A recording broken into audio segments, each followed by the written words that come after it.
I'm Anthony. I'm Andrew. And this is our new YouTube sermon series. So, we're starting a new series. It's on the book of Samuel, which we'll find in our Bible. Although it was one book originally, it's been split into two books, 1 and 2 Samuel. The book of Samuel, it's actually during a time of transition from a time of the judges to the time of Israel's first kings. Judges were leaders of God's people, various men and women who were blessed by God as Israel's saviours. They were mainly military deliverers raised up by God to deliver his people from foreign threats. Much of the information during the time of Judges can be found in the book of Judges. So how does this relate to Samuel? Well, Samuel himself, he was quite an impressive person, really. He was a priest, he was a prophet, but he was also a judge. What was quite significant about this period of Judges is that this was during a time when God's people, Israel, were largely a scattered community who the commonality that they had, what they shared together, was their faith in God. They didn't have any sort of central government or central rulers.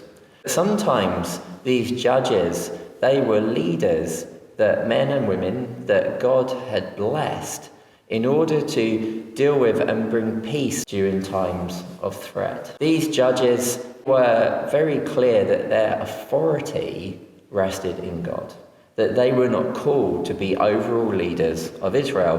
One judge, quite a well-known judge, his name was Gideon. And after a great victory, God's people had said to Gideon, "Be our ruler." They wanted Gideon to become their king, but Gideon replied to them, "I will not rule over you, nor will my son. The Lord will rule over you." The judges were clear where the authority rested. Another man who we find out about early in Samuel, and his name was Saul. Now, Saul seemed to be coming from these line of judges. He came from a small tribe called the tribe of Benjamin. And he was raised up by God and blessed with the leadership qualities to bring together some of the tribes to fight against a common threat. The common threat was a group called the Philistines. Saul, seeming in the line of the judges, was able to win a lot of really key victories against these Philistines. However, like Gideon, after Saul's victories, the people said, "Will you be my king?" And unlike Gideon, Saul accepted.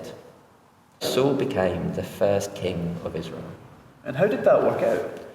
Well, it didn't really work out all that well. Saul actually was quite an unstable character. Over time, he actually ended up becoming a very vengeful and jealous king. And who was this person that he was jealous at? Well, he actually became insanely jealous at a young shepherd boy. A shepherd boy whose name was David, who over time started displaying some really amazing characteristics. He too became quite a great military leader. And he got jealous of him because of all of the things that he was hearing about the successes that David was having during a time when Saul was seemingly not having any success. Now, seeing the sermon in person, you used the imagery of a butterfly. Would you like to elaborate on that? In respects, I think the story of Samuel is like this, because we have this transition from a time where God's people accepted God as their ruler. Then God's people chose Saul to be their king. And they chose that based on their terms, and that didn't work out very well for them. Well, during that time was raised up this shepherd boy called David. David ends up being chosen by God to be the next king of Israel after Saul. And what's really interesting is that God actually said to Samuel that the Lord doesn't see things the way you see them. People judge by outward appearance, but the Lord looks at the heart. You see, people saw in Saul the perfect image of a king, a warrior king, who would be able to unite their tribes and fight off all of their enemy threats. Well, that might seem like the king that they wanted, but in reality, it wasn't, because we know what happened with Saul.